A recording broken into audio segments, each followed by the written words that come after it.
უსვალ ყველას, თუ იციან რა არის ძაღლი და რისთვის შექმნა ძაღლი ღმერთმა. თუ არ იციან, მე გავცემ პასუხს ყველას. ძაღლი არის ადამიანის მეგობარი და ღმერთმა ძაღლი შექმნა ადამიანის მეგობრად.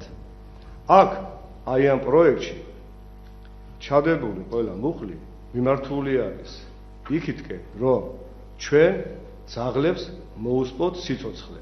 ეხლა რაც შეეხება ძირითადად ამ კანონპროექტს, ამ კანონპროექტში არც ერთი შესწორება არ შეიტანა მერიის მონიტორინგის სააგენტო, რაც ჩვენ ცხოველთა დამცველებმა შევთავაზეთ. არც ერთი არ გაითვალისწინა. ჩადებულია სისასტიკე, ჩადებულია ნულოვანი ტოლერანტობა და ჩადებულია მკვლელობა. მერვე მუხლს თუ გადახედავ, პირდაპირ წერია მერვე მუხლში, რომ ყველა უპატრონო ძაღლი, მიუხედავად იმისა, არის აგრესიული თუ არ არის აგრესიული, მიუხედავად იმისა, ავადმყოფია თუ არ არის ავადმყოფი, ექვემდებარება, ანუ ვალდებული არიან აი ამ სააგენტოს თანამშრომლები, რომ ყველა უსაქარო ძაღლი გადაიყვანონ მუნიციპალურ თავშესაფარში. ახლა იქ რა ხდება ჩემო გარგებო? ამას არეგულირებს უკვე მეცხრე მუხლი. ყველა ძაღლი, რომელიც ხდება თავშესაფარში, თუ 10 დღის განმავლობაში არ გაჩუქდა, ექვემდებარება სავალდებულოდ მოკლას. აგერ ახლა მე თქვენ კითხვას გავცემ პასუხს. რა მნიშვნელობა აქვს ჩვენთვის?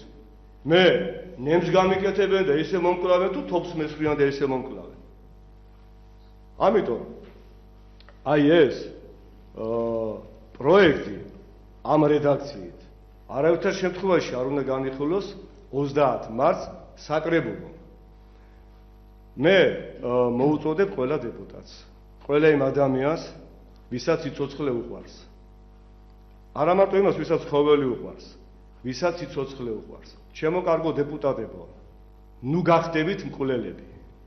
დაიცავით სიცოცხლე. აქ იზერია თქვენ რომ 10 დღის შემდეგ ძაღლი რომ მოხდება თავშესაფარში, თუ არ გაჩუქდა, თუ არ გამოუცა პატრონი, ექვემდებარება მოკლას. ევთანაზიის გზით, ტყუილია არ წერია ესე?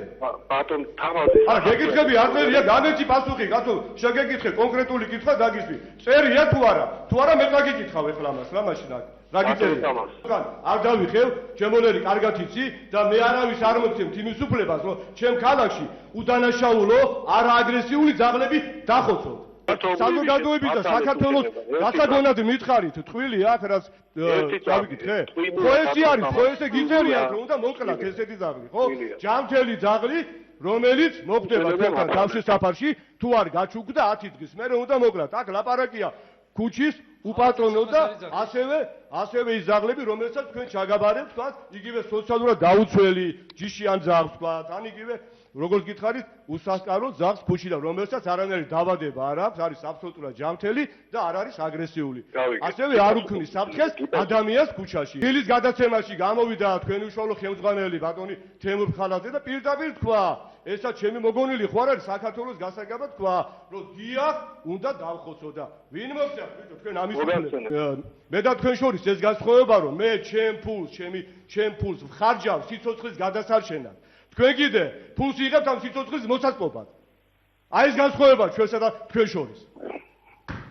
უფრო მეტიც, აქ იცი რა წერია, აი ეს ყველაფერი კასტრაციამდე და სტერილიზაციამდე სანამ მივა ძაღლი, ჯამთელი ძაღლი თქვენთან თავშესაფარში მოხვედრის შემდეგ, მანამდე ხო, ისეთი მზაკრული პუნქტი გაქვს აი აქ ჩადებული, აქამდე არ მივა. არ ჭირდება უკვე იმ ძაღლს კასტრაცია და სტერილიზაცია და რატო? იმიტომ რომ მანამდე კლავთ თქვენ. δηλαδή იმის მაგივრად ჩვენ ან თქვენ ყველა თქვენ შვილებს ასწავლოთ რომ შვილო დაინახავ ესე ძაღლს რომელიც ჩვენი მეგობარია და აგრესიას არ გამოხატავს. პატარ პურის ნატეხი მიუგდე, წყალი დაუდგი და მორჩა, მეტი ხო არაფერი არ არის.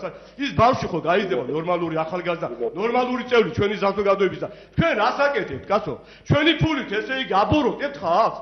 ვინ მოგცათ ამის უფლება გამაგებინე და მე გამიყვანე და დამშვიდე. მოდის მომავალი თაობა და რატო უნდა გავიხადოთ საქმე ისე რომ საფლავში ჩაგვაფურთხონ. თხოვნით მიმართავთ საკრებულოს და კიდე ერთხელ მიიღეთ ჩემი დიდი თხოვნა, თუ გინდა დაგიჩოქებთ, ნუ მიიღებთ აი ამ კანონს, გადაავადეთ.